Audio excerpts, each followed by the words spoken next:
ਜਥੇਦਾਰ ਭਾਈ ਮਹਿਲ ਸਿੰਘ ਬੱਬਰ ਦਾ ਸਿੱਖ ਕੌਮ ਦੀ ਆਜ਼ਾਦੀ ਲਈ ਸਮਰਪਣ ਅਤੇ ਦ੍ਰਿੜਤਾ ਆਉਣ ਵਾਲੀ ਪੀੜ੍ਹੀਆਂ ਲਈ ਬਣੇਗਾ ਪ੍ਰੇਰਨਾ ਸਰੋਤ ਵਰਲਡ ਸਿੱਖ ਪਾਰਲੀਮੈਂਟ।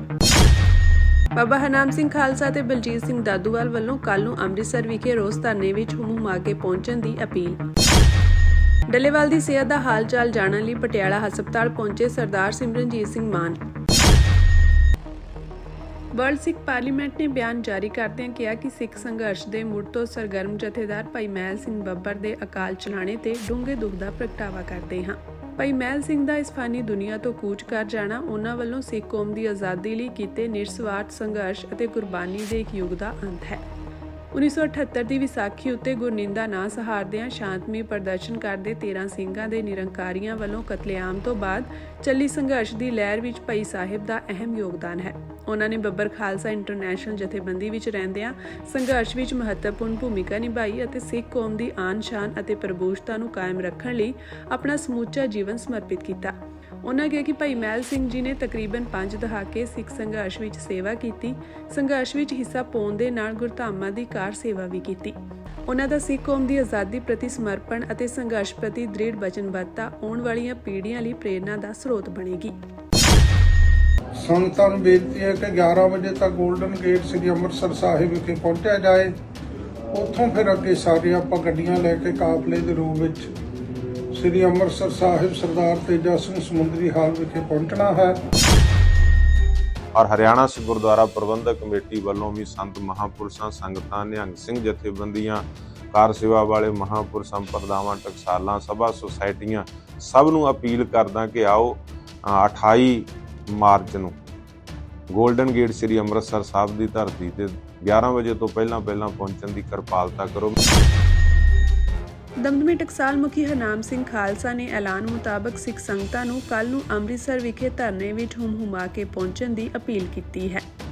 ਉਹਨਾਂ ਕਿਹਾ ਕਿ ਸੰਗਤਾਂ ਕੱਲ੍ਹ ਨੂੰ ਕਰੀਬ 11 ਵਜੇ ਅੰਮ੍ਰਿਤਸਰ ਦੇ ਗੋਲਡਨ ਗੇਟ ਵਿਖੇ ਪਹੁੰਚਣ, ਜਿੱਥੋਂ ਪੈਦਲ ਤੇਜਾ ਸਿੰਘ ਸਮੁੰਦਰੀ ਹਾਲ ਤੱਕ ਮਾਰਚ ਕੀਤਾ ਜਾਵੇਗਾ। ਮੈਂ ਸਮੁੱਚੀਆਂ ਸੰਗਤਾਂ ਦੇ ਚਰਨਾਂ ਵਿੱਚ ਪੁਰਜੋਰ ਅਪੀਲ ਕਰਦਾ ਕਿ 28 ਤਾਰੀਖ ਦਾ ਜੋ ਰੋਸ ਧਰਨਾ ਸ੍ਰੀ ਅੰਮ੍ਰਿਤਸਰ ਸਾਹਿਬ ਦਿੱਤਾ ਜਾਣਾ, ਉਸ ਵਿੱਚ ਪੰਜਾਬ ਭਰ ਤੋਂ ਔਰ ਵੱਖ-ਵੱਖ ਥਾਵਾਂ ਤੋਂ ਸੰਗਤਾਂ ਹੁਮ-ਹੁਮਾ ਕੇ ਪਹੁੰਚ ਰਹੀਆਂ ਔਰ ਕਾਫਲਿਆਂ ਦੇ ਰੂਪ ਵਿੱਚ ਸੰਗਤਾਂ ਉੱਥੇ ਪਹੁੰਚਣ ਵਾਸਤੇ ਪੂਰੀ ਤਿਆਰੀ ਕਰ ਰਹੀਆਂ। ਸੰਗਤਾਂ ਦੇ ਵਿੱਚ ਬਹੁਤ ਭਾਰੀ ਜੋਸ਼ ਅਤੇ ਉਤਸ਼ਾਹ ਵੀ ਹੈ। ਇਸ ਲਈ ਸੰਗਤਾਂ ਨੂੰ ਬੇਨਤੀ ਹੈ ਕਿ 11 ਵਜੇ ਤੱਕ ਗੋਲਡਨ ਗੇਟ ਸ੍ਰੀ ਅੰਮ੍ਰਿਤਸਰ ਸਾਹਿਬ ਵਿਖੇ ਪਹੁੰਚਿਆ ਜਾਏ। ਉੱਥੋਂ ਫਿਰ ਅੱਗੇ ਸਾਰੇ ਆਪਾਂ ਗੱਡੀਆਂ ਲੈ ਕੇ ਕਾਫਲੇ ਦੇ ਰੂਪ ਵਿੱਚ ਸ੍ਰੀ ਅੰਮ੍ਰਿਤਸਰ ਸਾਹਿਬ ਸਰਦਾਰ ਤੇਜਾ ਸਿੰਘ ਸਮੁੰਦਰੀ ਹਾਲ ਵਿਖੇ ਪਹੁੰਚਣਾ ਹੈ। ਸੰਗਤਾਂ ਨੂੰ ਖਾਸ ਬੇਨਤੀ ਕਰਦੇ ਹਾਂ ਕਿ ਲੰਗਰ ਦਾ ਜਲ ਛਕਾਉਣ ਦਾ ਵਿਸ਼ੇਸ਼ ਇੰਤਜ਼ਾਮ ਜਥੇਬੰਦੀ ਵੱਲੋਂ ਕੀਤਾ ਗਿਆ ਹੈ। ਲੰਗਰ ਪੱਖੋਂ ਕੋਈ ਵੀ ਸੰਗਤਾਂ ਨੂੰ ਕਿਸੇ ਤਰ੍ਹਾਂ ਦੀ ਦਿੱਕਤ ਨਹੀਂ ਆਉਣ ਦਿੱਤੀ ਜਾਏਗੀ ਔਰ ਧਰਨੇ ਦੇ ਨਾਲ ਹੀ ਸਾਰੀਆਂ ਸੰਗਤਾਂ ਨੂੰ ਲੰਗਰ ਛਕਾ ਕੇ ਔਰ ਉਸ ਤੋਂ ਬਾਅਦ ਸੰਗਤਾਂ ਨੂੰ ਵਿਦਾਇਗੀ ਦਿੱਤੀ ਜਾਏਗੀ। ਲੰਗਰ ਦਾ ਜਲ ਦਾ ਸਾਰਾ ਇੰਤਜ਼ਾਮ ਨਾਲ ਕੀਤਾ ਹੋਇਆ ਗੱਡੀਆਂ ਦੇ ਵਿੱਚ। ਇਸ ਕਰਕੇ 11 ਤੋਂ ਲੈ ਕੇ 12 ਵਜੇ ਤੱਕ ਆਪਾਂ ਸ੍ਰੀ ਅੰਮ੍ਰਿਤਸਰ ਸਾਹਿਬ ਸਰਦਾਰ ਤੇਜਾ ਸਿੰਘ ਸਮੁੰਦਰੀ ਹਾਲ ਪਹੁੰਚਾਂਗੇ ਔਰ 2 ਘੰਟੇ ਧਰਨਾ ਦੇਣ ਤੋਂ ਉਪਰੰਤ ਫਿਰ ਸੰਗਤਾਂ ਨੂੰ ਲੰਗਰ ਛਕਾਉਣ ਦੀ ਜਲ ਛਕਾਉਣ ਦੀ ਜਿਹੜੀ ਸੇਵਾ ਉਹ ਕੀਤੀ ਜਾਏਗੀ। ਦੂਜੇ ਪਾਸੇ ਹਰਿਆਣਾ ਕਮੇਟੀ ਦੇ ਸਾਬਕਾ ਪ੍ਰਧਾਨ ਬਲਜੀਤ ਸਿੰਘ ਦਾਦੂਵਾਲ ਨੇ ਵੀ ਇਸ ਰੋਸ ਮਾਰਚ ਦਾ ਸਮਰਥਨ ਕਰਦਿਆਂ ਸਿੱਖ ਸੰਗਤਾਂ ਨੂੰ ਸਮੇਂ ਸਿਰ ਪਹੁੰਚਣ ਦੀ ਅਪੀਲ ਕੀਤੀ ਹੈ। ਔਰ ਹਰਿਆਣਾ ਸਿੱਖ ਗੁਰਦੁਆਰਾ ਪ੍ਰਬੰਧਕ ਕਮੇਟੀ ਵੱਲੋਂ ਵੀ ਸੰਤ ਮਹਾਂਪੁਰਸ਼ਾਂ ਸੰਗਤਾਂ ਨਿਹੰਗ ਸਿੰਘ ਜਥੇਬੰਦੀਆਂ ਕਾਰ ਸੇਵਾ ਵਾਲੇ ਮਹਾਂਪੁਰਸ਼ ਸੰਪਰਦਾਵਾਂ ਟਕਸਾਲਾਂ ਸਭਾ ਸੁਸਾਇਟੀਆਂ ਸਭ ਨੂੰ ਅਪੀਲ ਕਰਦਾ ਕਿ ਆਓ 28 ਮਾਰਚ ਨੂੰ ਗੋਲਡਨ ਗੇਟ ਸ੍ਰੀ ਅੰਮ੍ਰਿਤਸਰ ਸਾਹਿਬ ਦੀ ਧਰਤੀ ਤੇ 11 ਵਜੇ ਤੋਂ ਪਹਿਲਾਂ ਪਹੁੰਚਣ ਦੀ ਕਿਰਪਾਲਤਾ ਕਰੋ। ਬਲਜੀਤ ਸਿੰਘ ਦਾਦੂਵਾਲ ਨੇ ਕਿਹਾ ਕਿ ਪਿਛਲੇ ਲੰਮੇ ਸਮੇਂ ਤੋਂ ਬਾਦਲ ਦਲ ਸਿੱਖੀ ਦਾ ਘਾਣ ਕਰ ਰਿਹਾ ਹੈ, ਜਿਸ ਕਾਰਨ ਅਕਾਲੀ ਆਗੂ ਵੀ ਉਹਨਾਂ ਤੋਂ ਬਾਗੀ ਹੋ ਕੇ ਵੱਖ ਹੋ ਗਏ ਹਨ। ਸਿੱਖ ਸੰਸਥਾਵਾਂ ਵਿੱਚ ਬਾਦਲ ਦਲ ਦੀ ਦਖਲਅੰਦਾਜ਼ੀ ਨੇ ਇਹਨਾਂ ਸੰਸਥਾਵਾਂ ਨੂੰ ਕਮਜ਼ੋਰ ਕੀਤਾ ਹੈ। ਅੱਜ ਜਿਹੜੇ ਪੰਥ ਦੇ ਹਾਲਾਤ ਆ ਬੜੇ ਚਿੰਤਾਜਨਕ ਬਣੇ ਹੋਏ ਆ। ਇਹਨਾਂ ਹਾਲਾਤਾਂ ਦੇ ਅੰਦਰ ਤੁਸੀਂ ਦੇਖਿਆ ਕਿ ਬਾਦਲ ਦਲ ਬਾਦਲ ਪਰਿਵਾਰ ਦੀਆਂ ਮਨਮਾਨੀਆਂ ਨੂੰ ਵੇਖਦਿਆਂ ਬਹੁਤ ਸਾਰੇ ਅਕਾਲੀ ਲੀਡਰ ਜਿਹੜੇ ਉਹਨਾਂ ਨੂੰ ਛੱਡ ਕੇ ਜਾ ਚੁੱਕੇ ਆ। ਬਹੁਤ ਸਾਰੇ ਸੰਤ ਮਹਾਂਪੁਰਖ ਸੰਪਰਦਾਵਾਂ ਟਕਸਾਲਾਂ ਨਿਹੰਗ ਸਿੰਘ ਜਥੇਬੰਦੀਆਂ ਬਾਦਲ ਦਲ ਨੂੰ ਛੱਡ ਕੇ ਪਾਸੇ ਜਾ ਚੁੱਕੀਆਂ। ਮੌਜੂਦਾ ਸਮੇਂ ਜਥੇਦਾਰਾਂ ਦੇ ਮਸਲੇ 'ਚ ਵੀ ਬਾਦਲ ਦਲ ਦੀ ਦਖਲਅੰਦਾਜ਼ੀ ਹੈ, ਜਿਸ ਕਰਕੇ ਜਥੇਦਾਰ ਸਹਿਬਾਨ ਨੂੰ ਮਨਮਰਜ਼ੀ ਨਾਲ ਸੇਵਾ ਮੁਕਤ ਕਰ ਦਿੱਤਾ ਗਿਆ ਤੇ ਨਵਾਂ ਜਥੇਦਾਰ ਨਿਯੁਕਤ ਕਰ ਦਿੱਤਾ ਗਿਆ। ਉਨ੍ਹਾਂ ਕਿਹਾ ਕਿ 14 ਮਾਰਚ ਨੂੰ ਬਾਬਾ ਹਰਨਾਮ ਸਿੰਘ ਖਾਲਸਾ ਵੱਲੋਂ ਜਥੇਦਾਰ ਸਹਿਬਾਨ ਅਤੇ ਅਕਾਲੀ ਦਲ ਸੰਬੰਧੀ ਜੋ ਮਤੇ ਪਾਏ ਗਏ ਸਨ ਉਹਨਾਂ ਨੂੰ ਲਾਗੂ ਕਰਨ ਲਈ ਕੱਲ੍ਹ ਨੂੰ ਅੰਮ੍ਰਿਤਸਰ ਵਿਖੇ ਰੋਸ ਮਾਰਚ ਕੀਤਾ ਜਾਵੇਗਾ ਤੇ ਸ਼੍ਰੋਮਣੀ ਕਮੇਟੀ ਦੇ ਬਜਟ ਇਜਲਾਸ ਦੌਰਾਨ ਤੇਜਾ ਸਿੰਘ ਸਮੁੰਦਰੀ ਹਾਲ ਸਾਹਮਣੇ ਸ਼ਾਂਤਮਈ ਢੰਗ ਨਾਲ ਧਰਨਾ ਦਿੱਤਾ ਜਾਵੇਗਾ ਤਾਂ ਜੋ ਜਥੇਦਾਰ ਸਹਿਬਾਨ ਦੀ ਨਿਯੁਕਤੀ ਅਤੇ ਸੇਵਾ ਮੁਕਤੀ ਲਈ ਵਿਧੀ ਵਿਧਾਨ ਬਣਾਏ ਜਾਣ ਲਈ ਅਤੇ ਪੰਥਕ ਮਰਿਆਦਾ ਦੀ ਬਹਾਲੀ ਲਈ ਮੰਗ ਕੀਤੀ ਜਾ ਸਕੇ। ਜੋ ਵੀ ਸੱਦਾ ਪੰਥਕ ਪਰੰਪਰਾਵਾਂ ਦੀ ਬਹਾਲੀ ਵਾਸਤੇ ਦਿੱਤਾ ਗਿਆ, ਸਾਡਾ ਫਰਜ਼ ਬਣਦਾ ਹੈ ਕਿ ਅਸੀਂ ਸਾਰੇ ਨਿੱਜੀ ਗਿਲੇ ਸ਼ਿਕਵੇ ਭੁਲਾ ਕੇ, ਵਿਚਾਰਾਂ ਦੇ ਵਖਰੇਵੇਂ ਵੀ ਭੁਲਾ ਕੇ ਗੁਰਮਰਿਆਦਾ ਗੁਰ ਸਿਧਾਂਤਾਂ ਨੂੰ ਲਾਗੂ ਕਰਵਾਉਣ ਵਾਸਤੇ, ਮਾਣ ਮਰਿਆਦਾ ਪੰਥ ਦੀ ਉਸ ਨੂੰ ਬਹਾਲ ਕਰਾਉਣ ਵਾਸਤੇ, ਅਕਾਲ ਤਖਤ ਸਾਹਿਬ ਦੀ ਸਰਵਉੱਚਤਾ ਨੂੰ ਬਹਾਲ ਕਰਾਉਣ ਵਾਸਤੇ ਆਪਾਂ ਸਾਰੇ ਇਸ ਇਕੱਤਰਤਾ ਦੇ ਵਿੱਚ ਜਿਹੜਾ ਉਹ ਸਮੂਲੀਅਤ ਕਰੀਏ। ਸਭ ਦਾ ਬਹੁਤ ਬਹੁਤ ਧੰਨਵਾਦ ਹੋਊਗਾ। ਮੈਨੂੰ ਪੂਰੀ ਆਸ ਆ ਕਿ ਸਾਰੀਆਂ ਸੰਗਤਾਂ ਇਸ ਬੇਨਤੀ ਨੂੰ ਕਬੂਲ ਕਰਦੇ ਹੋਏ 28 ਮਾਰਚ ਨੂੰ ਗੋਲਡਨ ਗੇਟ ਸ੍ਰੀ ਅੰਮ੍ਰਿਤਸਰ ਸਾਹਿਬ ਵਿਖੇ 11 ਵਜੇ ਤੋਂ ਪਹਿਲਾਂ ਤੁਸੀਂ ਪਹੁੰਚ ਜਾਓਗੇ। ਉੱਥੋਂ ਫਿਰ ਅੱਗੇ ਸਰਦਾਰ ਤੇਜਾ ਸਿੰਘ ਸਮੁੰਦਰੀ ਹਾਲ ਵੱਲ ਚਾਲਾ ਮਾਰਿਆ ਜਾਊਗਾ। ਸਭ ਦਾ ਬਹੁਤ ਬਹੁਤ ਧੰਨਵਾਦ। ਉਹਨਾਂ ਦੀ ਹਾਲਾਤ ਬਹੁਤ ਵਿਗੜੇ ਹੋਏ ਹੈ। ਉਹ 120 ਦਿਨਾਂ ਤੋਂ ਭੁੱਖ ਹੜਤਾਲ ਦੇ ਉੱਤੇ ਹੈ। ਮੈਨੂੰ ਅੱਜ ਮਿਲਣ ਦੀ ਇਜਾਜ਼ਤ ਨਹੀਂ ਮਿਲੀ ਹੈ। ਕੋਈ ਵੱਡੇ ਡਾਕਟਰ ਦੇ ਨਾਲ ਗੱਲ ਕਰਾਓ ਜਿਹਦੇ ਤੋਂ ਮੈਂ ਪਤਾ ਲਵਾਂ। ਉਹ ਕਹਿੰਦਾ ਇਸ ਵੇਲੇ ਮੈਂ ਹੀ ਹੈ, ਪਰ ਮੈਨੂੰ ਐਂ ਲੱਗਿਆ ਕਿ ਉਹਦੇ 'ਚ ਕੋਈ ਇਲਮ ਡਾਕਟਰੀ ਦਾ ਹੈ ਨਹੀਂ ਸੀਗਾ। ਅੱਜ ਸ਼੍ਰੋਮਣੀ ਅਕਾਲੀ ਦਲ ਅੰਮ੍ਰਿਤਸਰ ਪ੍ਰਧਾਨ ਸਰਦਾਰ ਸਿਮਰਨਜੀਤ ਸਿੰਘ ਮਾਨ ਕਿਸਾਨ ਆਗੂ ਜਗਜੀਤ ਸਿੰਘ ਡੱਲੇਵਾਲ ਨੂੰ ਮਿਲਣ ਪਟਿਆਲਾ ਦੇ ਪਾਰਕ ਹਸਪਤਾਲ ਪਹੁੰਚੇ ਸਨ, ਪਰ ਪ੍ਰਸ਼ਾਸਨ ਵੱਲੋਂ ਉਹਨਾਂ ਨੂੰ ਰੋਕ ਲਿਆ ਗਿਆ ਤੇ ਮਿਲਣ ਦੀ ਇਜਾਜ਼ਤ ਨਹੀਂ ਦਿੱਤੀ ਗਈ। ਇਸ ਮੌਕੇ ਸਰਦਾਰ ਸਿਮਰਨਜੀਤ ਸਿੰਘ ਮਾਨ ਨੇ ਕਿਹਾ ਕਿ ਉਹ ਅੱਜ ਡੱਲੇਵਾਲ ਜੀ ਦਾ ਹਾਲ ਚਾਲ ਜਾਣਨ ਵਾਸਤੇ ਮਿਲਣ ਲਈ ਆਏ ਸਨ, ਪਰ ਸਾਨੂੰ ਅੰਦਰ ਨਹੀਂ ਜਾਣ ਦਿੱਤਾ ਗਿਆ। ਉਨ੍ਹਾਂ ਕਿਹਾ ਕਿ ਡੱਲੇਵਾਲ ਵੱਡੇ ਕਿਸਾਨ ਆਗੂ ਹਨ ਤੇ ਪਿਛਲੇ 120 ਦਿਨਾਂ ਤੋਂ ਮਰਨ ਵਰਤੇ ਹਨ। ਅਜਿਹੇ ਵਿੱਚ ਉਹਨਾਂ ਦੀ ਦੇਖਭਾਲ ਬਿਹਤਰ ਅਤੇ ਸਹੀ ਢੰਗ ਨਾਲ ਹੋਣੀ ਚਾਹੀਦੀ ਹੈ, ਪਰ ਇੱਥੇ ਡਾਕਟਰਾਂ ਨਾਲ ਗੱਲਬਾਤ ਕਰਨ ਤੋਂ ਬਾਅਦ ਸ਼ੱਕ ਹੈ ਕਿ ਡੱਲੇਵਾਲ ਜੀ ਨੂੰ ਸਹੀ ਇਲਾਜ ਨਹੀਂ ਦਿੱਤਾ ਜਾ ਰਿਹਾ, ਕਿਉਂਕਿ ਡਾਕਟਰ ਤਜਰਬੇਕਾਰ ਨਹੀਂ ਹਨ। ਦੂਜਾ, ਕਿਸੇ ਨੂੰ ਡੱਲੇਵਾਲ ਨਾਲ ਮਿਲਣ ਵੀ ਨਹੀਂ ਦਿੱਤਾ ਜਾ ਰਿਹਾ। ਉਹਨਾਂ ਦੀ ਹਾਲਾਤ ਬਹੁਤ ਵਿਗੜੇ ਹੋਏ ਹੈ। ਉਹ 120 ਦਿਨਾਂ ਤੋਂ ਭੁੱਖ ਹੜਤਾਲ ਦੇ ਉੱਤੇ ਹੈ ਤੇ ਮੈਨੂੰ ਅੱਜ ਮਿਲਣ ਦੀ ਇਜਾਜ਼ਤ ਨਹੀਂ ਮਿਲੀ ਹੈ। ਨਾ ਮੈਨੂੰ ਦੱਸਿਆ ਗਿਆ ਕਿ ਜਿਹੜੇ ਉਹਨਾਂ ਦੇ ਮਜ਼ਹਬ ਦੇ ਖਿਆਲਾਤ ਹੈਗੇ ਹੈ, ਕੋਈ ਉੱਥੇ ਸੁਖਮਨੀ ਸਾਹਿਬ ਦਾ ਪਾਠ ਪੜ੍ਹ ਰਿਹਾ ਹੈ, ਜਪਜੀ ਸਾਹਿਬ ਪੜ੍ਹ ਰਿਹਾ ਹੈ। ਇਹਦੇ ਬਾਰੇ ਜਿਹੜੇ ਹੌਸਪੀਟਲ ਦੇ ਜਿਹੜਾ ਕਹਿੰਦਾ ਕਿ ਮੈਂ ਇੰਚਾਰਜ ਹਾਂ, ਉਹ ਮੈਨੂੰ ਦੱਸ ਨਹੀਂ ਸਕਿਆ। ਉਹ ਇਹ ਵੀ ਨਹੀਂ ਦੱਸ ਸਕਿਆ ਕਿ ਕਿਹੜੀ ਦਵਾਈ ਅਸੀਂ ਦਿੰਦੇ ਹਾਂ, ਕਿਵੇਂ ਪਾਣੀ ਦਿੰਦੇ ਹਾਂ। ਮੈਂ ਉਹਨੂੰ ਪੁੱਛਿਆ ਉਹਨਾਂ ਦੇ ਫੇਫੜੇ, ਉਹਨਾਂ ਦੇ ਗੁਰਦੇ ਸਾਰੇ ਠੀਕ ਹੈ। ਉਹ ਕਹਿੰਦਾ ਠੀਕ ਹੈ। ਮੈਂ ਕਿਹਾ 120 ਦਿਨ ਹੋ ਗਏ ਹੈ ਅਤੇ ਅਜੇ ਤੱਕ ਤੁਸੀਂ ਟੈਸਟ ਕਰਦੇ ਹੋਵੋਗੇ, ਪਰ ਜੇ ਤੁਹਾਨੂੰ ਕਿਸੇ ਚੀਜ਼ ਦਾ ਪਤਾ ਹੀ ਨਹੀਂ ਹੈ, ਫਿਰ ਮੈਨੂੰ ਤੁਸੀਂ ਕੋਈ ਵੱਡੇ ਡਾਕਟਰ ਦੇ ਨਾਲ ਗੱਲ ਕਰਾਓ ਜਿਹਦੇ ਤੋਂ ਮੈਂ ਪਤਾ ਲਵਾਂ। ਉਹ ਕਹਿੰਦਾ ਇਸ ਵੇਲੇ ਮੈਂ ਹੀ ਹੈ, ਪਰ ਮੈਨੂੰ ਐਂ ਲੱਗਿਆ ਕਿ ਉਹਦੇ 'ਚ ਕੋਈ ਇਲਮ ਡਾਕਟਰੀ ਦਾ ਹੈ ਨਹੀਂ ਸੀਗਾ। ਸੋ ਅੱਜ ਮੈਨੂੰ ਮਿਲਣ ਨਹੀਂ ਦਿੱਤਾ ਹੈਗਾ। ਪੰਜਾਬ ਮਨੁੱਖੀ ਅਧਿਕਾਰ ਸੰਗਠਨ ਨੇ ਸਾਬਕਾ ਜਥੇਦਾਰ ਗਿਆਨੀ ਹਰਪ੍ਰੀਤ ਸਿੰਘ ਖਿਲਾਫ ਲੱਗੇ ਦੋਸ਼ਾਂ ਦੇ ਮਾਮਲੇ ਦੀ ਜਾਂਚ ਕੀਤੀ ਅਤੇ ਇਸ ਸੰਬੰਧੀ ਰਿਪੋਰਟ ਸ਼੍ਰੋਮਣੀ ਕਮੇਟੀ ਦੇ ਪ੍ਰਧਾਨ ਨੂੰ ਭੇਜੀ ਹੈ। ਜਾਂਚ ਰਿਪੋਰਟ ਵਿੱਚ ਦੋਸ਼ ਲਗਾਇਆ ਗਿਆ ਹੈ ਕਿ ਸਾਬਕਾ ਜਥੇਦਾਰ ਗਿਆਨੀ ਹਰਪ੍ਰੀਤ ਸਿੰਘ ਨੂੰ ਸਾਜ਼ਿਸ਼ ਤਹਿਤ ਦੋਸ਼ੀ ਕਰਾਰ ਦਿੱਤਾ ਗਿਆ ਹੈ। ਸੰਗਠਨ ਨੇ ਸ਼੍ਰੋਮਣੀ ਕਮੇਟੀ ਨੂੰ ਅਪੀਲ ਵੀ ਕੀਤੀ ਹੈ ਕਿ ਇਸ ਕੇਸ ਦੀ ਡੂੰਘਾਈ ਨਾਲ ਜਾਂਚ ਦੀ ਲੋੜ ਹੈ ਅਤੇ ਇਸ ਦੀ ਜਾਂਚ ਕਿਸੇ ਜੱਜ ਤੋਂ ਕਰਵਾਈ ਜਾਣੀ ਚਾਹੀਦੀ ਹੈ। ਇਹ ਜਾਂਚ ਰਿਪੋਰਟ ਪੰਜਾਬ ਮਨੁੱਖੀ ਅਧਿਕਾਰ ਸੰਗਠਨ ਦੇ ਮੁੱਖ ਜਾਂਚਕਰਤਾ ਸਰਬਜੀਤ ਸਿੰਘ ਵੇਰਕਾ, ਚੰਨਨ ਸਿੰਘ ਅਤੇ ਤਜਿੰਦਰ ਸਿੰਘ ਦੇ ਨਾਂ ਹੇਠ ਤਿਆਰ ਕੀਤੀ ਗਈ ਹੈ। ਸ਼੍ਰੋਮਣੀ ਕਮੇਟੀ ਦੇ ਪ੍ਰਧਾਨ ਨੂੰ ਇਹ ਜਾਂਚ ਰਿਪੋਰਟ ਰਾਜਵਿੰਦਰ ਸਿੰਘ ਬੈਂਸ ਵੱਲੋਂ ਭੇਜੀ ਗਈ ਹੈ। 6 ਪੰਨਿਆਂ ਦੀ ਇਸ ਜਾਂਚ ਰਿਪੋਰਟ ਵਿੱਚ ਦੱਸਿਆ ਗਿਆ ਹੈ ਕਿ ਸ਼੍ਰੋਮਣੀ ਕਮੇਟੀ ਦੇ ਅੰਤਰਿਮ ਕਮੇਟੀ ਮੈਂਬਰ ਅਤੇ 4 ਹੋਰ ਮੈਂਬਰਾਂ ਵੱਲੋਂ ਸੰਗਠਨ ਕੋਲ ਇਸ ਮਾਮਲੇ ਦੀ ਜਾਂਚ ਵਾਸਤੇ ਅਪੀਲ ਕੀਤੀ ਗਈ ਸੀ। ਸੰਗਠਨ ਵੱਲੋਂ ਕੀਤੀ ਗਈ ਜਾਂਚ ਦੌਰਾਨ ਇਹ ਤੱਥ ਸਾਹਮਣੇ ਆਏ ਹਨ ਕਿ ਸਾਬਕਾ ਜਥੇਦਾਰ ਖਿਲਾਫ ਲੱਗੇ ਦੋਸ਼ਾਂ ਸੰਬੰਧੀ ਜਾਂਚ ਦੇ ਮਾਮਲੇ ਵਿੱਚ ਪੁਲਿਸ, ਅਦਾਲਤ ਅਤੇ ਸ਼੍ਰੋਮਣੀ ਕਮੇਟੀ ਦੇ ਰਿਕਾਰਡ ਨੂੰ ਨਜ਼ਰਅੰਦਾਜ਼ ਕੀਤਾ ਗਿਆ ਹੈ। ਸਾਬਕਾ ਜਥੇਦਾਰ ਦੀ ਸੋਸ਼ਲ ਮੀਡੀਆ ਤੇ ਕਿਰਦਾਰਕੁਸ਼ੀ ਕਰਨਾ ਗੰਭੀਰ ਵਿਸ਼ਾ ਹੈ। ਇਸ ਦੀ ਡੂੰਘਾਈ ਨਾਲ ਜਾਂਚ ਦੀ ਲੋੜ ਹੈ। ਮੁੱਖ ਜਾਂਚਕਰਤਾ ਨੇ ਦੱਸਿਆ ਕਿ ਸਾਬਕਾ ਜਥੇਦਾਰ ਖਿਲਾਫ ਉਸ ਦੇ ਇੱਕ ਰਿਸ਼ਤੇਦਾਰ ਗੁਰਪ੍ਰੀਤ ਸਿੰਘ ਵੱਲੋਂ ਦੋਸ਼ ਲਗਾਏ ਗਏ ਸਨ। ਇਸ ਸੰਬੰਧੀ ਲੱਗੇ ਦੋਸ਼ਾਂ ਦੀ ਕਾਪੀ ਸ਼੍ਰੋਮਣੀ ਕਮੇਟੀ ਕੋਲੋਂ ਪ੍ਰਾਪਤ ਕੀਤੀ ਗਈ ਹੈ ਅਤੇ ਇਸ ਮਾਮਲੇ ਵਿੱਚ ਪੁਲਿਸ ਅਦਾਲਤ ਅਤੇ ਸ਼੍ਰੋਮਣੀ ਕਮੇਟੀ ਦਾ ਰਿਕਾਰਡ ਵੀ ਹਾਸਲ ਕੀਤਾ ਗਿਆ। ਇਸ ਤੋਂ ਇਲਾਵਾ ਸ਼੍ਰੋਮਣੀ ਕਮੇਟੀ ਵੱਲੋਂ ਬਣਾਈ ਗਈ ਜਾਂਚ ਕਮੇਟੀ ਦੀ ਰਿਪੋਰਟ ਦੇ ਨਿਚੋੜ ਦੀ ਕਾਪੀ ਵੀ ਹਾਸਲ ਕੀਤੀ ਗਈ। ਉਹਨਾਂ ਦਾਅਵਾ ਕੀਤਾ ਕਿ ਸ਼੍ਰੋਮਣੀ ਕਮੇਟੀ ਵੱਲੋਂ ਬਣਾਈ ਗਈ ਜਾਂਚ ਕਮੇਟੀ ਦੀ ਜਾਂਚ ਇੱਕ ਪਾਸੜ ਹੈ ਅਤੇ ਸਾਬਕਾ ਜਥੇਦਾਰ ਨੂੰ ਦੋਸ਼ੀ ਸਾਬਿਤ ਕਰਨ ਲਈ ਅਦਾਲਤ ਦੇ ਰਿਕਾਰਡ ਨੂੰ ਵੀ ਅੱਖੋਂ ਪਰੋਖੇ ਕਰ ਦਿੱਤਾ ਗਿਆ। ਉਹਨਾਂ ਦਾਅਵਾ ਕੀਤਾ ਕਿ 2007 ਵਿੱਚ ਇਸ ਮਾਮਲੇ ਵਿੱਚ ਸ਼੍ਰੋਮਣੀ ਕਮੇਟੀ ਵੱਲੋਂ ਸ਼ਿਕਾਇਤ ਦੇ ਆਧਾਰ ਤੇ ਕੀਤੀ ਪੜਤਾਲ ਅਤੇ ਉਸ ਦੀ ਰਿਪੋਰਟ ਸੰਬੰਧੀ ਫਾਈਲ ਵੀ ਲਾਪਤਾ ਹੈ। ਇਸ ਵਿੱਚ ਦੋਸ਼ ਲਾਉਣ ਵਾਲਿਆਂ ਦੀ ਸ਼ਿਕਾਇਤਾਂ ਨੂੰ ਝੂਠਾ ਪਾਇਆ ਗਿਆ ਸੀ। ਜਾਂਚ ਰਿਪੋਰਟ ਵਿੱਚ ਦਾਅਵਾ ਕੀਤਾ ਕਿ ਦੋਸ਼ ਲਾਉਣ ਵਾਲੇ ਗੁਰਪ੍ਰੀਤ ਸਿੰਘ ਅਤੇ ਉਹਨਾਂ ਦੀ ਪਤਨੀ ਦਾ ਆਪਸ ਵਿੱਚ ਪਰਿਵਾਰਕ ਝਗੜਾ ਸੀ। ਇਸ ਸੰਬੰਧੀ ਅਦਾਲਤ ਵਿੱਚ ਵੀ ਕੇਸ ਚੱਲਿਆ ਤੇ ਪੁਲਿਸ ਕੇਸ ਵੀ ਦਰਜ ਹੋਇਆ ਸੀ। ਉਹਨਾਂ ਕਿਹਾ ਕਿ 2016 ਵਿੱਚ ਦੋਵਾਂ ਦਾ ਤਲਾਕ ਹੋਇਆ ਸੀ ਅਤੇ ਉਸ ਵੇਲੇ ਤੱਕ ਸਾਬਕਾ ਜਥੇਦਾਰ ਖਿਲਾਫ ਨਾਜਾਇਜ਼ ਸਬੰਧਾਂ ਬਾਰੇ ਕਦੇ ਵੀ ਉਂਗਲ ਨਹੀਂ ਉੱਠੀ। ਉਹਨਾਂ ਕਿਹਾ ਕਿ ਜੇਕਰ 2007 ਵਿੱਚ ਗਿਆਨੀ ਹਰਪ੍ਰੀਤ ਸਿੰਘ ਖਿਲਾਫ ਲੱਗੇ ਦੋਸ਼ ਸਾਬਿਤ ਹੁੰਦੇ ਤਾਂ ਉਸ ਤੋਂ ਬਾਅਦ ਉਹਨਾਂ ਦੀ ਹੈੱਡ ਗ੍ਰੰਥੀ ਤਖਤ ਸ੍ਰੀ ਦਮਦਮਾ ਸਾਹਿਬ ਦੇ ਜਥੇਦਾਰ ਅਤੇ ਸ੍ਰੀ ਅਕਾਲ ਤਖਤ ਸਾਹਿਬ ਦੇ ਕਾਰਜਕਾਰੀ ਜਥੇਦਾਰ ਵਜੋਂ ਨਿਯੁਕਤੀ ਸੰਭਵ ਨਹੀਂ ਸੀ। ਦੱਸਣਯੋਗ ਹੈ ਕਿ ਸ਼੍ਰੋਮਣੀ ਕਮੇਟੀ ਵੱਲੋਂ ਬਣਾਈ ਗਈ ਜਾਂਚ ਕਮੇਟੀ ਨੇ ਸਾਬਕਾ ਜਥੇਦਾਰ ਗਿਆਨੀ ਹਰਪ੍ਰੀਤ ਸਿੰਘ ਨੂੰ ਦੋਸ਼ੀ ਕਰਾਰ ਦਿੱਤਾ ਸੀ ਅਤੇ ਅੰਤਰਿਮ ਕਮੇਟੀ ਵੱਲੋਂ ਉਹਨਾਂ ਨੂੰ ਜਥੇਦਾਰ ਦੇ ਅਹੁਦੇ ਤੋਂ ਫਾਰਗ ਕਰ ਦਿੱਤਾ ਗਿਆ ਸੀ।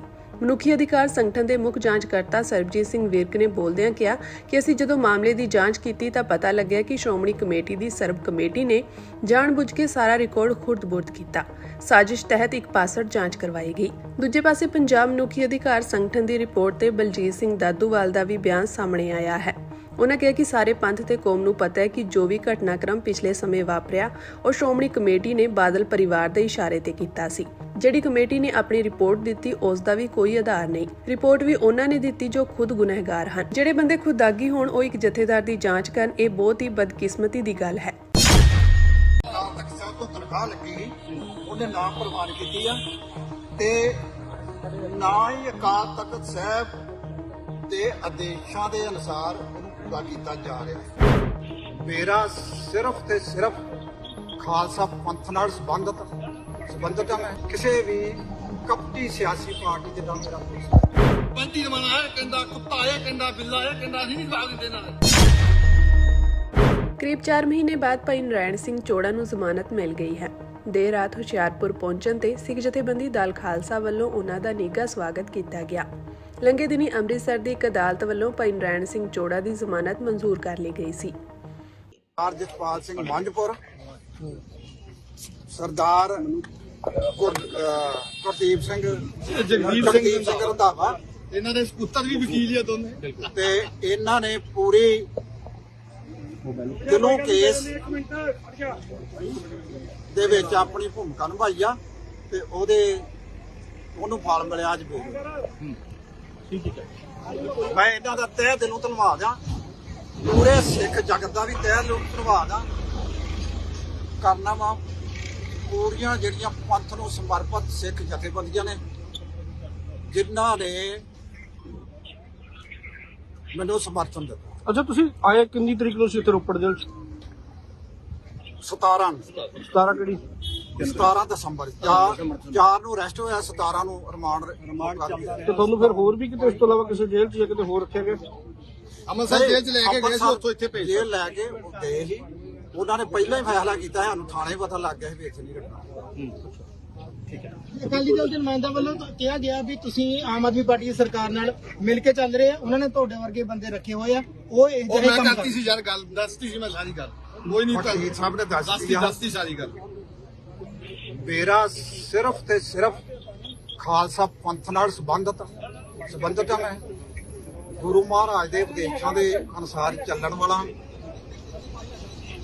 ਕਿਸੇ ਵੀ ਕਪਟੀ ਸਿਆਸੀ ਪਾਰਟੀ ਦੇ ਨਾਲ ਮੇਰਾ ਕੋਈ। ਦੱਸ ਦੇ ਕਿ 2 ਦਸੰਬਰ ਨੂੰ ਸ੍ਰੀ ਅਕਾਲ ਤਖਤ ਸਾਹਿਬ ਤੋਂ ਸੁਣਾਏ ਗਏ ਫੈਸਲਿਆਂ ਤੋਂ ਬਾਅਦ 4 ਦਸੰਬਰ ਨੂੰ ਭਾਈ ਨਰੈਣ ਸਿੰਘ ਚੋੜਾ ਵੱਲੋਂ ਸੁਖਬੀਰ ਬਾਦਲ ਦੇ ਸਾਹਮਣੇ ਇੱਕ ਖੜਾ ਕੀਤਾ ਗਿਆ ਸੀ, ਜਿਸ ਤੋਂ ਬਾਅਦ ਉਹਨਾਂ ਨੂੰ ਪੁਲਿਸ ਵੱਲੋਂ ਗ੍ਰਿਫਤਾਰ ਕਰ ਲਿਆ ਗਿਆ ਸੀ।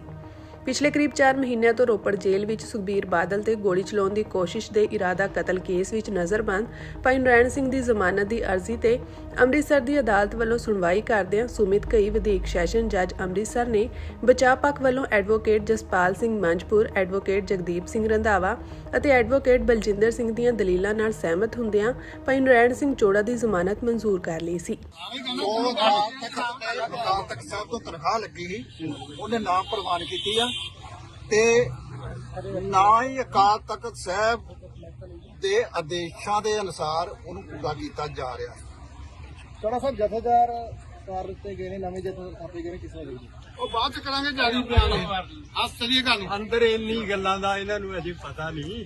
ਸਹੀ ਜਵਾਬ ਅਸਲ ਬੰਟੀ ਰਮਾਣਾ ਹਰਾਂ ਨੇ ਕਿਹਾ ਵੀ ਜਿਹੜਾ ਦੇਖੋ ਬੰਟੀ ਰਮਾਣਾ 4 ਬੰਦੇ ਆ। ਇੱਕ ਮਿੰਟ ਅਸੀਂ ਤੁਹਾਡੇ ਨਾਲ ਵੀ ਗੱਲ ਕਰ ਲੈਂਦੇ ਮੈਂ ਕਿਹਾ। ਤੁਸੀਂ ਜਿਹੜੀ ਗੱਲ ਹੈ ਨਾ, ਜ਼ਮਾਨਤ ਹੋ ਗਈ ਆ ਜੀ, ਘਰ ਜਾਵਾਂਗੇ, ਸਕਾਲਰ ਬੰਦੇ ਆ, ਬਹਿ ਕੇ ਵਿਚਾਰ ਕੇ ਸਾਰਾ ਜਾਰੀ ਕਰਾਂਗੇ। ਸੋ ਇਹ ਬੰਟੀ ਰਮਾਣਾ ਇਹ ਕਹਿੰਦਾ, ਕੁੱਤਾ ਇਹ ਕਹਿੰਦਾ, ਬਿੱਲਾ ਇਹ ਕਹਿੰਦਾ, ਅਸੀਂ ਨਹੀਂ ਜਵਾਬ ਦਿੰਦੇ ਇਹਨਾਂ ਦੇ। ਉਹ ਪੰਥ ਦੇ ਦੋਖੀ ਆ, ਪੰਥ ਦੇ ਦੋਖੀ ਆ, ਗੁਰੂ ਘਰ ਦੇ ਦੋਖੀ ਆ। ਸੋ ਅਸੀਂ ਅੱਜ ਦੇ ਦਿਨ ਉਹਨਾਂ ਦੀ ਗੱਲ ਦਾ ਜਵਾਬ ਨਹੀਂ ਕੋਈ ਵੀ ਦੇਣਾ। ਜਿਹੜਾ ਦੇਣਾ ਸੀ ਮੈਂ ਦੇ ਚੁੱਕਿਆ ਹੈਗਾ। ਭਾਈ ਨਰੈਣ ਸਿੰਘ ਚੋੜਾ 3.5 ਮਹੀਨੇ 4 ਮਹੀਨੇ ਬਾਅਦ ਘਰੇ ਆਏ ਆ। ਸਾਡੇ ਬਜ਼ੁਰਗ ਨੇ ਇਹਨਾਂ ਨੂੰ ਟਾਈਮ ਨਾਲ ਘਰੇ ਲੈ ਕੇ ਜਾਣਾ, ਪਰਿਵਾਰ ਦੇ ਵਿੱਚ ਜਾਣਗੇ। ਬਾਕੀ ਸਾਰੀਆਂ ਗੱਲਾਂ ਜਵਾਬ ਜਿਹੜੇ ਆ ਪੂਰਾ ਲਿਖਤੀ ਦਿਆਂਗੇ, ਬਿਆਨ ਜਾਰੀ ਕਰਾਂਗੇ। ਹਾਂਜੀ, ਮੇਰਾ ਨਾਮ ਐਡਵੋਕੇਟ ਬਲਜਿੰਦਰ ਸਿੰਘ ਬਾਜਵਾ। ਇਹ ਕੇਸ ਹੈਗਾ ਜੀ 134 ਨੰਬਰ FIR ਈ ਡਿਵੀਜ਼ਨ ਦੇ ਵਿੱਚ ਕੱਟੀ ਸੀ 2024 ਦੇ ਵਿੱਚ। ਸੁਖਬੀਰ ਬਾਦਲ ਤੇ ਜਿਹੜੀ ਗੋਲੀ ਚੱਲੀ ਸੀ ਉਹਦੇ ਵਿੱਚ ਅਰੈਸਟ ਕੀਤਾ ਸੀ ਸਰਦਾਰ ਨਰੈਣ ਸਿੰਘ ਚੌੜੇ ਨੂੰ। ਉਹ ਉਦੋਂ ਤੋਂ ਕੁਝ ਟਾਈਮ ਪੁਲਿਸ ਰਿਮਾਂਡ ਤੇ ਰਹੇ 12 ਕੁ ਦਿਨ। ਉਸ ਤੋਂ ਬਾਅਦ ਉਹਨਾਂ ਨੂੰ ਜੁਡੀਸ਼ੀਅਲ ਕਸਟਡੀ ਦੇ ਵਿੱਚ ਭੇਜਤਾ ਸੀਗਾ।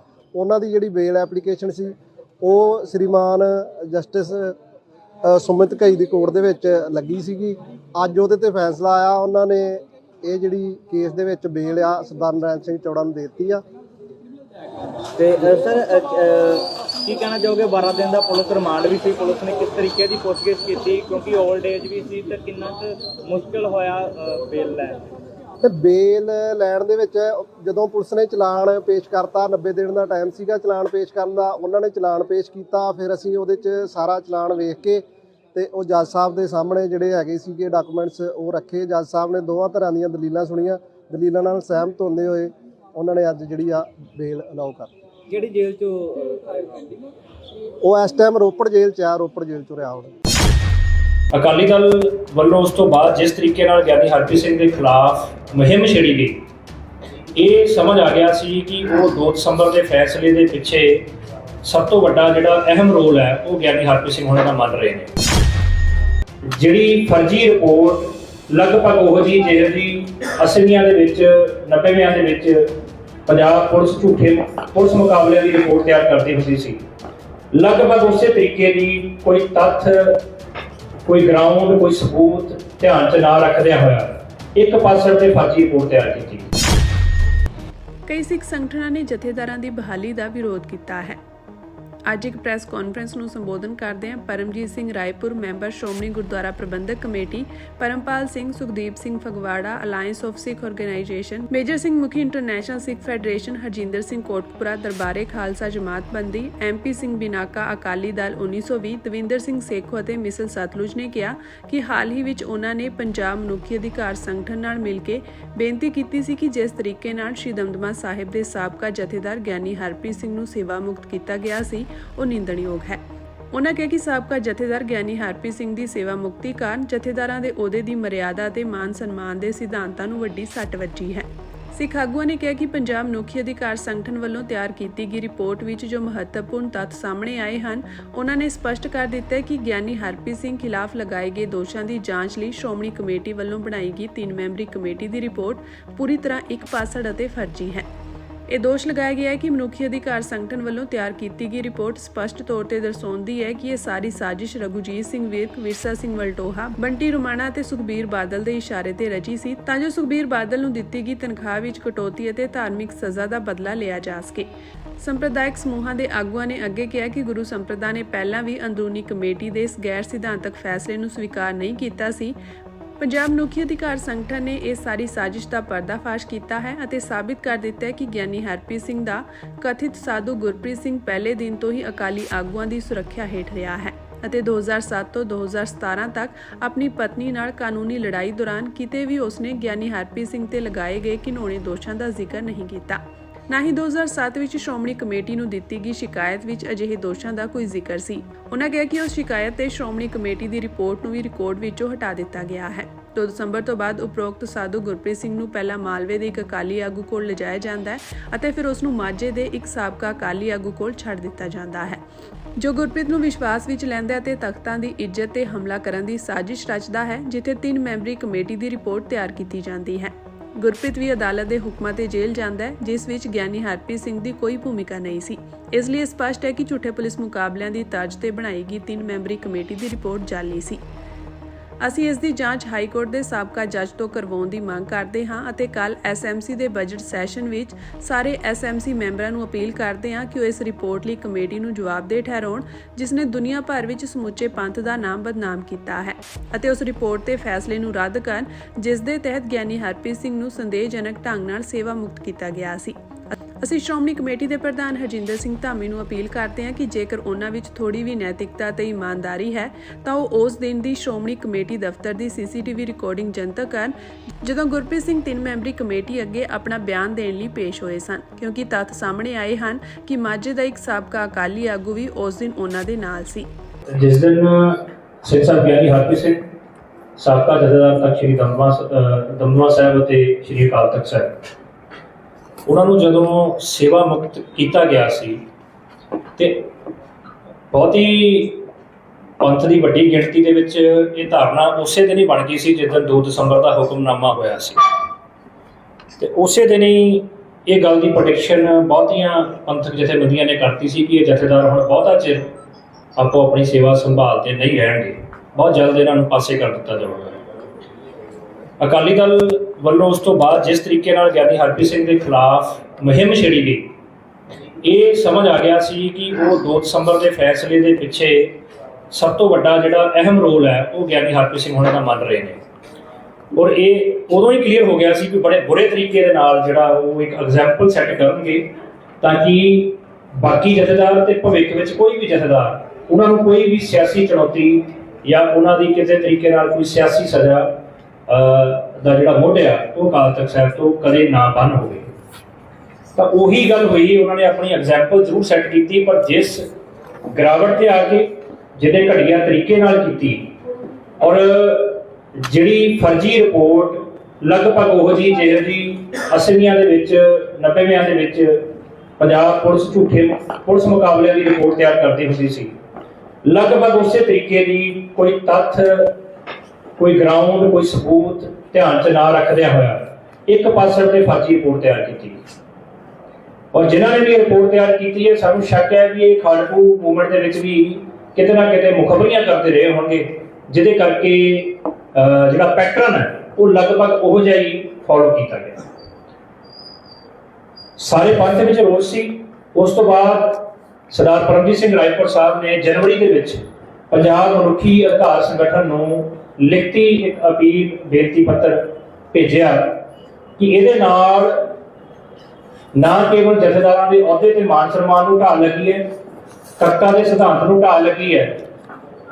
ਜਿਸ ਤਰੀਕੇ ਨਾਲ ਰਿਪੋਰਟ ਜਨਤਕ ਕੀਤੀ ਗਈ ਗਿਆਨੀ ਹਰਪ੍ਰੀਤ ਸਿੰਘ ਦੇ ਬਾਰੇ, ਉਸ ਰਿਪੋਰਟ ਨੂੰ ਮਸਾਲਾ ਬਣਾ ਕੇ anti Sikh Twitter handles, social media accounts ਨੇ ਸਿੱਖਾਂ ਦੀ ਰੱਜ ਕੇ ਬਦਨਾਮੀ ਕੀਤੀ ਵੀ ਦੇਖੋ ਤੁਹਾਡੇ ਜਥੇਦਾਰ ਇਹੋ ਜਿਹੇ ਹੁੰਦੇ ਸੀ, ਉਹਨਾਂ ਦੇ ਪਰਿਵਾਰਕ ਕਿਰਦਾਰ, ਪਰਿਵਾਰਕ ਸੰਬੰਧ ਇਹੋ ਜਿਹੇ ਹੁੰਦੇ, ਔਰ ਬਕਾਇਦਾ ਪੂਰੀ ਸਿੱਖ ਕੌਮ ਨੂੰ ਟ੍ਰੋਲ ਕੀਤਾ ਗਿਆ ਕਿ ਦੇਖੋ ਕਿ ਕੌਮ ਦੇ ਜਥੇਦਾਰਾਂ ਦੇ ਉਹਨਾਂ ਦੇ ਆਪਣੇ ਪਰਿਵਾਰਕ ਮੈਂਬਰਾਂ ਦੇ ਨਾਲ ਨਜਾਇਜ਼ ਸੰਬੰਧ ਨੇ। ਸੋ ਇਹਨਾਂ ਨੇ ਬਿਲਕੁਲ ਇਸ ਗੱਲ ਦਾ ਧਿਆਨ ਨਹੀਂ ਰੱਖਿਆ ਕਿ ਇਹਦਾ ਪੂਰੀ ਕੌਮ ਦੀ ਇਮੇਜ ਤੇ ਕੀ ਅਸਰ ਪਏਗਾ। ਸਮੁੱਚੀ ਦੁਨੀਆ 'ਚ ਸਾਡੀ ਬਦਨਾਮੀ ਹੋਈ, ਔਰ ਮਿੱਥ ਕੇ ਜਿਹੜੇ ਸਿੱਖਾਂ ਦੇ ਖਿਲਾਫ ਲਗਾਤਾਰ ਪ੍ਰਚਾਰ ਕਰਦੇ ਨੇ, ਕਿਉਂਕਿ ਅਸੀਂ ਇੱਕ ਪਲੇਟਫਾਰਮ ਇੱਥੋਂ ਤੁਹਾਡੇ ਪ੍ਰੈਸ ਕਲੱਬ ਤੋਂ ਜਾਰੀ ਕੀਤਾ ਸੀ, tracking hates against Sikhs Twitter account. ਤਾਂ ਅਸੀਂ ਆਲਰੇਡੀ ਉਹ ਟਰੈਕਿੰਗ ਕਰਦੇ ਰਹਿੰਦੇ ਹਾਂ ਜਿੱਥੇ ਸਿੱਖਾਂ ਦੇ ਖਿਲਾਫ ਟਵਿੱਟਰ ਤੇ ਖਾਸ ਤੌਰ ਤੇ ਮਾਹੌਲ ਬਣਾਇਆ ਜਾਂਦਾ। ਸਾਨੂੰ ਪਤਾ ਹੈ ਕਿ ਉਸ ਦਿਨ ਹਰ ਐਂਟੀ ਸਿੱਖ ਟਵਿੱਟਰ ਹੈਂਡਲ ਨੇ ਸਿੱਖਾਂ ਨੂੰ ਟ੍ਰੋਲ ਕੀਤਾ ਵੀ ਦੇਖੋ ਭਾਈ ਤੁਹਾਡਾ ਜਥੇਦਾਰ ਆਹ ਕਰਤੂਤ ਕਰਦਾ। ਇਲਜ਼ਾਮ ਲਾਇਆ ਗਿਆ ਸੀ ਗੁਰਪ੍ਰੀਤ ਸਿੰਘ, ਜਿਹੜਾ ਕਿ ਸਾਨੂੰ ਦੱਸਿਆ ਜਾ ਰਿਹਾ ਸੀ ਗਿਆਨੀ ਹਰਪ੍ਰੀਤ ਸਿੰਘ ਦਾ, ਉਹਦੇ ਵੱਲੋਂ ਜਿਹੜੇ ਇਲਜ਼ਾਮ ਲਾਏ ਗਏ ਸੀ ਕਿ ਗਿਆਨੀ ਹਰਪ੍ਰੀਤ ਸਿੰਘ ਦੇ ਮੇਰੇ ਪਤਨੀ ਨਾਲ ਭਾਵ ਉਹਨਾਂ ਦੀ ਸਾਲੀ ਨਾਲ ਕੋਈ ਨਜਾਇਜ਼ ਸੰਬੰਧਾਂ ਕਰਕੇ ਉਹਦਾ ਘਰ ਖਰਾਬ ਹੋਇਆ।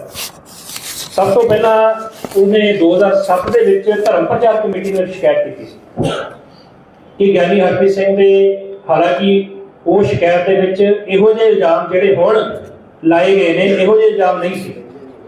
ਉਹਦੇ ਬਾਵਜੂਦ ਫਲਾਈਂਗ ਜਿਹੜੀ ਇੱਕ ਸਿਸਟਮ ਹੈ ਸ਼੍ਰੋਮਣੀ ਗੁਰਦੁਆਰਾ ਪ੍ਰਬੰਧਕ ਕਮੇਟੀ 'ਚ, ਫਲਾਈਂਗ ਉੱਥੇ ਪਹੁੰਚਦੀ ਹੈ, ਜਿਹੜੇ ਇਨਵੈਸਟੀਗੇਸ਼ਨ ਜਾਂਚ ਅਫਸਰ ਹੁੰਦੇ ਨੇ ਸ਼੍ਰੋਮਣੀ ਕਮੇਟੀ ਦੇ, ਉਹਨਾਂ ਨੇ ਉਹਦੀ ਜਾਂਚ ਕੀਤੀ ਔਰ ਉਹ ਰਿਪੋਰਟ ਜਿਹੜੀ ਹੈ ਉਹ ਗਿਆਨੀ ਹਰਪ੍ਰੀਤ ਸਿੰਘ ਉਹਨਾਂ ਦੇ ਹੱਕ ਦੇ ਵਿੱਚ ਜਿਹੜੀ ਉਹ ਬਣਾਈ। ਕਿਸੇ ਵੀ ਅਦਾਲਤੀ ਬਿਆਨ 'ਚ ਪੁਲਿਸ ਦੇ ਕੋਲ ਜਾਂਚ ਦੌਰਾਨ FIR ਦੀ ਇਨਵੈਸਟੀਗੇਸ਼ਨ ਦੇ ਦੌਰਾਨ ਜਿਹੜੇ ਇਲਜ਼ਾਮ ਗੁਰਪ੍ਰੀਤ ਸਿੰਘ ਨੇ 2024 ਚ ਲਾਏ, ਉਹਦਾ ਤਿਣਕਾ ਮਾਤਰ ਵੀ ਇਲਜ਼ਾਮ ਗਿਆਨੀ ਹਰਪ੍ਰੀਤ ਸਿੰਘ ਤੇ ਉਸ ਦੌਰਾਨ ਨਹੀਂ ਲਾਇਆ ਗਿਆ। 2007 ਤੋਂ ਲੈ ਕੇ ਆਲਮੋਸਟ 2011 ਤੱਕ ਜਿਹੜਾ ਇਹ ਟ੍ਰਾਇਲ ਚੱਲਿਆ, 4 ਸਾਲਾਂ ਦੇ ਦੌਰਾਨ ਗੁਰਪ੍ਰੀਤ ਸਿੰਘ ਦੀ ਇੱਕ ਸਿੰਗਲ ਸਟੇਟਮੈਂਟ ਅਦਾਲਤ ਦੇ ਵਿੱਚ ਨਹੀਂ ਕਿ ਗਿਆਨੀ ਹਰਪ੍ਰੀਤ ਸਿੰਘ ਨੇ ਮੇਰਾ ਘਰ ਖਰਾਬ ਕੀਤਾ ਜਾਂ ਮੇਰੀ ਪਤਨੀ ਨਾਲ ਉਹਨਾਂ ਦੇ ਨਜਾਇਜ਼ ਸੰਬੰਧ ਨੇ। ਠੀਕ ਹੈ, 2011 ਦੇ ਵਿੱਚ ਜਿਹੜਾ ਹੈ ਗੁਰਪ੍ਰੀਤ ਸਿੰਘ ਨੂੰ ਇਸ ਕੇਸ ਦੇ ਵਿੱਚ ਸਜ਼ਾ ਹੋ ਜਾਂਦੀ ਹੈ, ਉਸ ਤੋਂ ਬਾਅਦ ਉਹ ਜ਼ਮਾਨਤ ਲੈਂਦਾ ਹੈ ਤੇ 2012 ਦੇ ਵਿੱਚ ਜਿਹੜਾ ਉਹ ਫੈਸਲਾ ਉੱਪਰਲੀ ਅਦਾਲਤ ਉਹ ਫੈਸਲੇ ਨੂੰ ਪਲਟ ਦਿੰਦੀ ਹੈ ਤੇ 2016 ਦੇ ਵਿੱਚ ਜਾ ਕੇ 15 ਦੇ ਵਿੱਚ ਜਿਹੜੇ ਗਿਆਨੀ ਹਰਪ੍ਰੀਤ ਸਿੰਘ ਦੇ ਸਾਲੀ ਨੇ ਸਤਿੰਦਰਪਾਲ ਕੌਰ, ਉਹ 1% ਤਲਾਕ ਦਾ ਜਿਹੜੀ ਐਪਲੀਕੇਸ਼ਨ ਲਾਉਂਦੇ ਨੇ 2015 ਵਿੱਚ, 29/11/2016 ਨੂੰ ਉਹਨਾਂ ਦਾ 1% ਤਲਾਕ ਹੋ ਜਾਂਦਾ ਹੈ। ਇਸ ਦੌਰਾਨ ਵੀ ਉਹਨਾਂ ਨੇ 2015 ਤੇ 16 ਦੇ ਵਿੱਚ ਵੀ ਗੁਰਪ੍ਰੀਤ ਸਿੰਘ ਨੇ ਗਿਆਨੀ ਹਰਪ੍ਰੀਤ ਸਿੰਘ ਤੇ ਇਹੋ ਜਿਹਾ ਕੋਈ ਭੱਦਾ ਇਲਜ਼ਾਮ ਨਹੀਂ ਲਾਇਆ। ਇਹਦਾ ਮਤਲਬ 2006 ਤੋਂ ਇਹ ਸਿਲਸਿਲਾ ਸ਼ੁਰੂ ਹੁੰਦਾ ਹੈ, 2016 ਤੱਕ ਜਦੋਂ ਇੱਕ ਇਨੀਸ਼ੀਅਲ ਟਾਈਮ ਹੁੰਦਾ, ਜਦੋਂ ਕੋਈ ਪ੍ਰੋਬਲਮ ਆਈ ਸੀ ਜੇ ਉਹਦੇ ਮੁਤਾਬਕ ਮੇਰਾ ਘਰ ਖਰਾਬ ਹੋ ਗਿਆ ਜੀ, ਜੋ ਉਹਦੇ ਇਲਜ਼ਾਮ ਉਹਨੇ ਲਾਏ, 10 ਸਾਲ ਕਿਤੇ ਵੀ ਲਿਖਤੀ ਜ਼ੁਬਾਨੀ ਕੋਈ ਜ਼ਿਕਰ ਇਹੋ ਜਿਹੇ ਇਲਜ਼ਾਮਾਂ ਦਾ ਹੈ ਨਹੀਂ।